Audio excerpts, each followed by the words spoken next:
Hi welcome back दोस्तों, स्वागत है आपका फिर से हमारी एक अमेजिंग वीडियो में। माय डियर फ्रेंड्स, एक बार की बात है, एक बहुत ही सुंदर राजकुमारी हुई जिनका नाम था विद्योत्मा। विद्योत्मा विद्या में बहुत ही उत्तम थी और अब वो विवाह योग्य हो चुकी थी। उनके पिता को उनके विवाह की चिंता हुई। उन्होंने कहा, पुत्री हम अब आपका विवाह करना चाहते हैं। राजकुमारी ने कहा, ठीक है पिताजी, आप अगर मेरी शादी करना चाहते हो तो मैं शादी करने के लिए तैयार हूँ, लेकिन मैं बिना शास्त्रार्थ के शादी नहीं करूंगी। जो भी इंसान मुझे शास्त्रार्थ में हराएगा मैं उसी के साथ शादी करूंगी। राज्य के सभी ज्ञानियों को बुलाया गया और राजकुमारी के साथ शास्त्रार्थ कराया गया, लेकिन कोई भी ज्ञानी राजकुमारी को शास्त्रार्थ में नहीं हरा पाता है। सभी ज्ञानी लोग हार कर एक बहुत बड़े विद्वान के पास जाते हैं और कहते हैं, गुरुजी हमें तो राजकुमारी ने हरा दिया है, लेकिन आपको राजकुमारी के साथ शास्त्रार्थ करना चाहिए और उनसे शादी करनी चाहिए। अब वो विद्वान भी राजमहल में जाता है और राजकुमारी के साथ शास्त्रार्थ करता है, लेकिन वह भी राजकुमारी के सवालों का जवाब नहीं दे पाता है और हार कर वहां से चल देता है। अब अपनी हार का बदला लेने के लिए उन सभी विद्वानों ने एक योजना बनाई कि राजकुमारी को अपने ज्ञान पर बहुत ही घमंड है, इनका घमंड कैसे तोड़ा जाए और अपने अपमान का बदला कैसे लिया जाए। उन्होंने सोचा कि राजकुमारी का विवाह एक मूर्ख के साथ करा दिया जाए।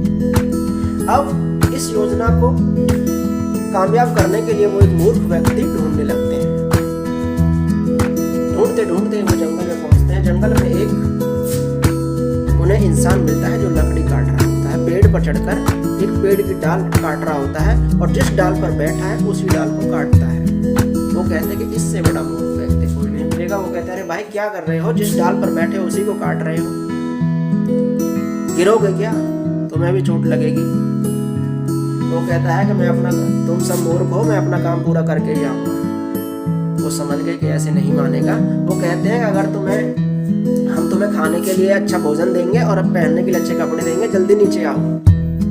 वो खाने के लालच से नीचे आ जाता है और कहता है, बताओ क्या करना है। वो कहते हैं कि देख, हम तुम्हें अच्छा भोजन देंगे, अच्छे कपड़े देंगे और तुम्हारी शादी राजकुमारी के साथ कराएंगे, लेकिन जैसा हम कहते हैं तुम्हें वैसा करना होगा। वो मूर्ख व्यक्ति कहता है, ठीक है, जैसा तुम कहोगे मैं वैसा ही करूंगा।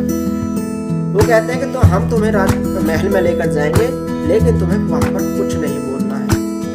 वो कहता है, ठीक है।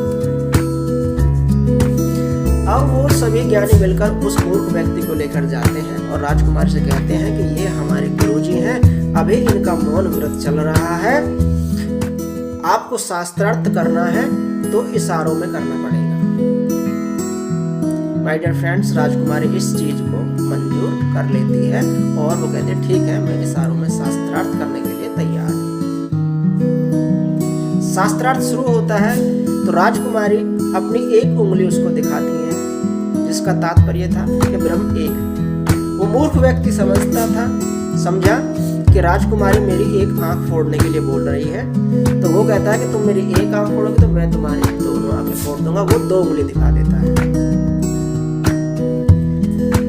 राजकुमारी समझती है कि इन्होंने कहा है कि ईश्वर तो एक है, लेकिन ईश्वर और आत्मा इस सृष्टि में दो है, ये दोनों विद्यमान है। राजकुमारी उनके जवाब से संतुष्ट हो जाती है। अब राजकुमारी उनको 5 उंगलियां दिखाती है। वो मूर्ख व्यक्ति समझता है कि ये मुझे थप्पड़ दिखा रही है। वो कहता है कि अब वो उन्हें घूंसा दिखा देता है, मुट्ठी बंद करके दिखा देता है कि तुम मुझे थप्पड़ मारोगी तो मैं तुम्हें घूंसे मारूंगा। माय डियर फ्रेंड्स, राजकुमारी समझती है कि इनका मतलब ये है कि तत्व तो 5 ही हैं, लेकिन जब पांचों तत्व मिलकर ही सृष्टि का निर्माण करते हैं। वह उनके जवाब से संतुष्ट हो जाती है और इस प्रकार राजकुमारी उस मूर्ख व्यक्ति से शास्त्रार्थ में हार जाती है और नियम अनुसार उनसे शादी कर लेती है। लेकिन कुछ ही दिनों बाद उन्हें पता चलता है कि ये एक मूर्ख व्यक्ति है, मेरे साथ धोखा हो गया है। अब वो उसको घर से निकाल देती है, राजमहल से निकाल देती है और कहती है कि अब जब वापस आओगे तो विद्यमान बनकर ही आना। उस मूर्ख व्यक्ति के अहम को चोट लग जाती है और वो अपने मन में संकल्प लेता है कि अब मैं विद्यमान बनकर ही वापस आऊंगा। वह मूर्ख व्यक्ति चल देता है अपने संकल्प को लेकर। चलते चलते जंगल में रात हो जाती है, मौसम खराब हो जाता है, वो बारिश शुरू हो जाती है। तो वो बारिश से बचने के लिए जगह ढूंढने लगता है। तो उसे पास में एक मंदिर दिखाई देता है जो काली माँ का मंदिर था।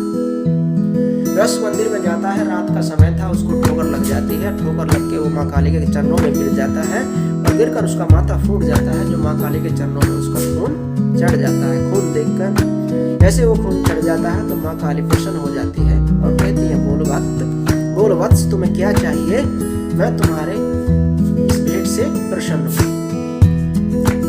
वो माँ काली की तरफ देखता है और कुछ बोल नहीं पाता है। फिर माँ काली उसके पास आती है, एक हाथ में ज्ञान का लोटा, एक हाथ में धन का लोटा लेकर आती है और बोलती है, जो तुम्हें चाहिए कौन सा लोटा पी लो। ये धन का लोटा है और ये ज्ञान का लोटा है, बुद्धि का लोटा है।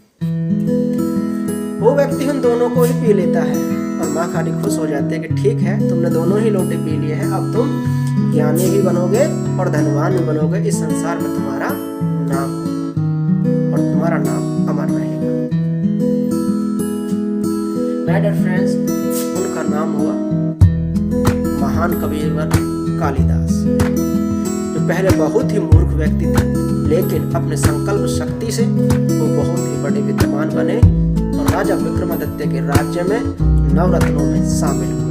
उन्होंने बहुत से शास्त्रों की रचना की, जिसमें मेघदूत, शकुंतलम, बहुत ही बड़े बड़े शास्त्र उन्होंने रचे थे। तो मुझे आशा है आप इस कहानी का संदेश समझ रहे होंगे कि इंसान अगर संकल्प कर ले तो मूर्ख व्यक्ति भी विद्वान बन सकता है। माय डियर फ्रेंड, संकल्प शक्ति बहुत बड़ी शक्ति है। संकल्प के सामने सभी को झुकना पड़ता है। इस वीडियो में इतना ही, मिलेंगे अगली वीडियो में। तब तक के लिए हंसते रहिए, मुस्कुराते रहिए।